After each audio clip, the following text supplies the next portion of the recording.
What's going on, gamers? We may have some really good news here if Valve has managed to get this going for the Steam machine. And this will also clarify why they delayed it so long and if they found finally some balance here. And what do we mean by this? Well, we mean getting the price under $700, right? Definitely with the way the market is, it looks like it could be more attractive coming as a console like PC. And Xbox is in trouble if this is true and they have Half-Life 3. Oh man, I'm telling you. And it may be able to give Sony a little bit of, hey, nudge to the side. What's going on here? Your console's too expensive. Though we know PlayStation is going to be fine. I got GTA 6 and all that. So, but I'm just saying, if you're watching a sports game and all of a sudden this other team comes out of nowhere and joins in and things get more interesting and spicy, what's wrong with making competition a little bit more spicy? This is a good thing. So Valve's new Steam machine will probably cost $600 to $650. Man, I tell you, if they can get it to $600, that will be really good. According to the well-known leaker, Moore's Law is dead. So this is coming from Moore's Law is dead and not necessarily Valve, but apparently, and we're going to hold him to this, Valve is trying to get it underneath 700. I was thinking with the way things are going, it may be more than $700, right? And we're talking about the 512. So according to information from him, according to some sources he has, Valve is actually trying to fight to get it underneath $700. Or it might have to be 700, which I still think is a lot, but please don't go past that with the 512. Good thing about the Steam machine is you'll be able to upgrade the memory if I'm not mistaken. Let me know that. I know you'll be able to change out the hard drives, but you can do that on PlayStation. But the difference is going to be between the Steam machine and the PS5 and the Series X is that you could possibly add in more RAM. And I think that would be pretty good. It's like, okay, yeah, that kind of matters. So getting it to 600 and 650 is definitely going to be interesting because then you'll be putting it right next to the PlayStation 5 and the Series X, but with your Steam library, not having to have a PC experience with Windows tied into it, and it can be Linux oriented with the Linux operating system with RDNA 3 architecture. I think that's not going to be bad. If they have Half-Life 3 there too, I think we got something interesting going on, at least for the first year, where it's like, well, Microsoft, you can't even outsell the Switch 1, so Steam Machine is about to take over your spot permanently, and you're probably going to be in 5th place because it is going to be Switch 2 number 1, PlayStation 5 number 2, Steam Machine number 3, or maybe Steam Machine may be able to start off pretty strong, but either way, Switch 1 number 4 and Xbox number 5. Hey, if they don't drop the price and subsidize, I don't know what to tell you and do some good bundles. So, hey, man. We don't want to think about a 5th place now because it just used to be 1, 2, 3, right? Since Sega left out. So he says the basic 512 gigabyte version is more expensive than he previously thought because memory and storage parts have gotten way more expensive lately. And this is the thing that ticks me off. Imagine if that wasn't a problem on the market right now. Steam Machine could be launching at $500. With a PC console like experience, being able to still get on the web, get your mods, get on the Steam database, get all the games that are already out, and honestly, that wouldn't be too bad considering that you could probably upgrade the RAM on it. You see what I mean? If this market wasn't ridiculous, I would have liked to see that organic algorithm because what that also means is that the competition would have been a lot more spicier. The prices would have been lower and consumers would have been more happy about that. Like I said, hey man, you know what? I'm not a PC guy, but if you could give me a PC like this for $500, why would I not go buy it? You know what I mean? And I get an exclusive Half-Life 3, and I get some of these other exclusives. Valve they got that other game I think they're working on, that other shooter game. So, and they could be possibly working on Portal 3 or whatever. I mean, who knows, man? This is the type of stuff I like to see because, like I said, it's kind of boring against PlayStation versus Xbox. So them coming in like this, don't squander that. That's what annoys me more than anything. I don't like any section of gaming being hindered. The reason why I criticize Microsoft so much is because they've been hindering Xbox for a long time and making dumb decisions. You guys saw my last video again with Halo 2 and Halo 3 not having multiplayer, Halo 1 not having multiplayer. It's like, what are we doing here? You had the opportunity once again to be an even more powerful publisher, but you take this lazy Unreal Engine 5 route. No, man, let's talk about something else. He says if Valve charges over $700, it's a bad idea and you'd get a better value from a regular PlayStation 5, which costs around $500 to $600 right now. You can also get a used one. You can trade in for it and still be able to pay like probably $200. Just saying, you could do that. But, you know, it still should be cheaper, but this market sucks. So, or a similar gaming PC for around $700, $750. I don't know about that. I'd rather go for the Steam machine over a gaming PC around there because I'd have to budget, get some cheap parts. I'm like, and then I'd have to deal with Windows. No, I'd rather get the Steam machine. I'm just saying that would be my choice because Linux to me is better than Windows at the moment when it comes to gaming. I'm just saying I like their OS better. I like what Valve did with Proton database. Just saying. For heavy Steam users, $600 could make it a smart buy. I think they would be fine at that. Because that would just be $50 more expensive than a Steam Deck OLED. And how much more powerful is that? And you could just move it around like a little GameCube box or GameCube, right? You know what I mean? Gabe loves Nintendo. He's made it quite clear. He likes the way they do things. But if the price goes higher, most people will probably choose a PS5 for its exclusive games or a full PC that you can upgrade later. No, I would just go for the PS5. And then I know some Steam users are probably going to argue with that against the PS5. It just depends, right?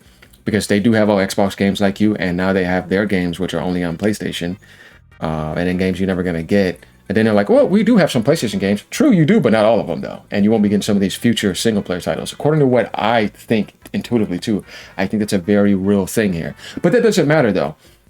I'm under the notion that you could own all and be fine. It's not that hard to put something on a monthly plan at Best Buy or, you know, put $30 aside on them every 2 weeks, and you'll be able to just go and get one. You know what I mean? Or get it refurbished.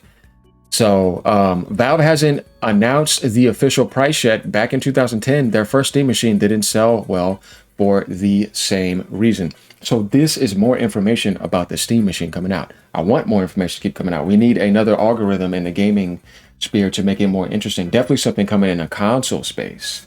I think that's going to be very interesting. And if it has its own identity, which Steam does, why would I not want that, right? I think this is good.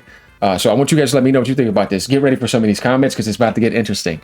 Okay, better value from a PS5. Uh-oh, here we go. I knew it was going to happen. Hey, guys, I called this. Here we go. Better value from a PS5. Brother, ... Almost all games on the PS5 are available on Steam, plus hundreds of thousands of more. I mean, dude, not everybody wants to go through that shovelware. It's Steam shovelware, where it is just like, it can be hell sometimes, you know? But I do love the Steam store, though. But he's right. There is more games on there, but not the games that are the ones that a PlayStation user would look and say, I'm not missing anything. You know what I mean? It just depends. Like I said, two demographics, too. The games go on deep sell constantly. Hey, look, man, I know this guy's not on PlayStation, but I promise you right now, Sony has deep sales going consistently, just like Steam now. They got that method down. It's always there. I look on the store all the time. Sometimes they got 3-4 sales going. And this year has been insane. Promise you that it's the same on PlayStation now. Same stuff. Another $100 for infinitely more content is more than worth the price. That depends on if you are really into PlayStation exclusives, if you are into the ecosystem you have invested into, because it's just like I said, if somebody has had the PlayStation 4 and then PlayStation 5, and they have like 500 games on there, they're not letting that profile go. They know they can go into the PS6. The PS6 will be out before the Steam machine upgrade. I think Valve should do a Steam Machine Pro and be like, hey, watch this, 32 gigabytes of RAM, RDNA5, like in the future, you know what I mean? 12-core processor, and it's right up there. It ain't gonna be next to PS6 or the Helix, but it will be more powerful than the PS5 Pro and have better CPU, more RAM, and RDNA5. Unless they want to do RDNA4 upgrade. Either way, you guys kind of get what I'm saying. They can do a mid-gen upgrade for the Steam machine. I'm just saying, think about that. That's something that I've always thought that they should do. So he says, another $100 for infinitely more content is worth the price. Hundreds of thousands of games that your laptop probably already can run, while the Steam machine will likely struggle with current gen games due to lacking low-level console optimization and slightly weaker GPU. That's what I was trying to tell people. Imagine if PS6 games could come to Steam. Do you think the Steam machine will be able to play a PS6 game? That's where I read that article where they were saying that PC users are eventually going to have to get themselves up to date if they're going to want to play like Xbox Helix type games, PS6 games, because it's going to require that type of optimization unless you have a PC that's somewhere closer to the PS5 Pro or something. But you guys kind of get what I mean by that. That's where you're like, But the cool thing about PC is that if you want to turn down settings to at least probably try to get it to be reasonable with FrameGen, you might be able to do that at 1080p. The possibility, it just depends. So he says, this is possible, but this is a console experience comparison. This argument is about deciding which is better, PS5 or Steam Machine. Yeah. I mean, this is definitely going to be a topic that I think comes up. And there's also going to be a topic, Steam Machine replacing the Xbox and kind of having a comparison to base PlayStation 5, not PS5 Pro, but base PlayStation 5. We definitely have to expect that to happen. This guy says, with 16 gigabytes of RAM, the FU running Minesweeper. And then the PS5 requires a monthly subscription in order to play a lot of the games online, and Steam doesn't. That's an interesting standpoint. I get what you mean by that. But here's the thing, though. You get free games with PlayStation Plus that are worth more than that $9.99. And you also have an extra where you can play a catalog of all those games that you missed if you just got it. You could save yourself a ton of money. Steam does not offer a subscription for their games like that because they don't have games like that. You know what I mean? It's just deep discounts. So, like I said, it just depends. And most of the PlayStation games are single-player games. There's a lot of single-player games on there, a lot of single-player gamers in the PlayStation world, just like Nintendo. You don't have to play online or pay online to play single-player games.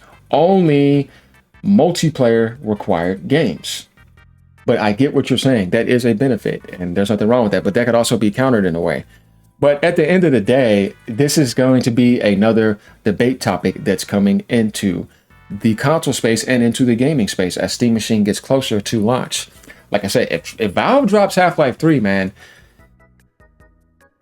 it's going to get interesting because that's going to be an identity wall.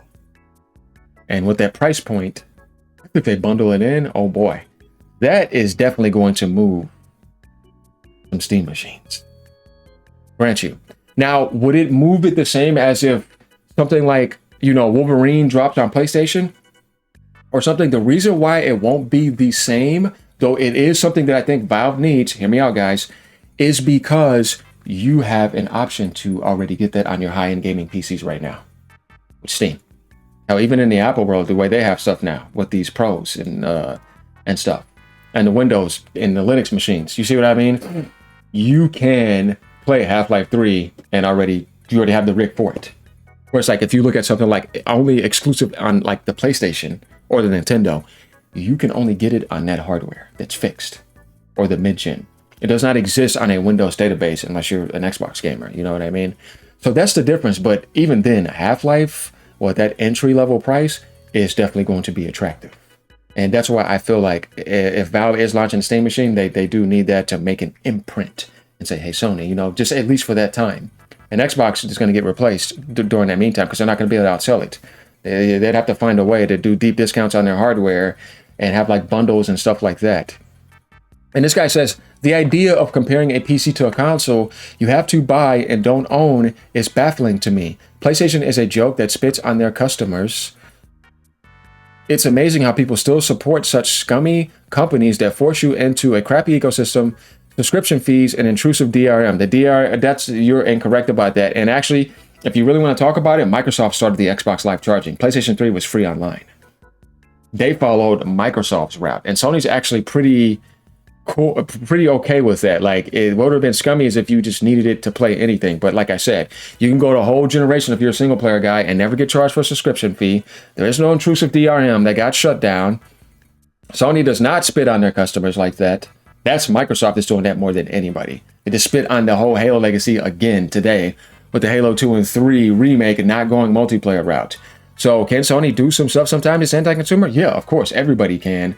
But I think if we really want to talk about anything, since you want to play this PC high horse game again, NVIDIA has spit on people's face more than anything. It has screwed over every gamer completely. Because of that as well, it affects all consoles as well. So don't come to me with that PC high horse nonsense again, because once again, I cannot stand this type of mentality when the most anti-consumer company on the planet is NVIDIA, and that was fed by nothing but PC gamers, which dominated more than 90+% of the market. Shut up with that crap. You're so dumb to me. Like, I can't stand that sheep mentality. Nobody comes close to NVIDIA, and you know this. But yet you still want to try to make it seem like PC's on some high horse. Steam teamed up with NVIDIA too. Don't try to make it seem like they didn't, dude. The game that you're playing is not going to work. Wake up. Their prices have went up by $900, $1,200, $1,000. You see what I mean? $1,000+ and they have more money than anyone in the highest on the market cap. So what are you talking about? See what I mean, guys? That's why I said I don't want to play this game. But if you're an AMD guy talking, I'd be like, hey, man, he's an AMD guy. So he's playing the AMD game and he's thinking about AMD. But AMD has never went that far. So I don't want to hear that crap. Anyways, just saying, it's something to just really think about. You know what I mean? Even Valve, I know they feel betrayed by NVIDIA. You know what I mean? Everybody that has a sense of intelligence, no matter what platform you're on, can say that if you want to talk about anti-consumer, yeah, we can put some of them in these leagues, but NVIDIA is on another bracket beyond comparison. Microsoft in certain ways too. So let me know what you guys think about this. What do you think about the Steam Machine being under 700 if it ends up happening? Do you think that it's going to replace the Xbox? I think so. And definitely with Half-Life 3 launching. And do you think that it will give Sony a little bit of nudge to the side? Not threaten them, but more like, hey, here's some more competition to the side. And here's an exclusive huge juggernaut, Half-Life 3. And then eventually they'll get GTA 6. So, but I don't know how that's going to run. So yeah. Leave a comment down below as usual. Let's start some new topics over here. Later, y'all. Keep on gaming no matter what platform you're on.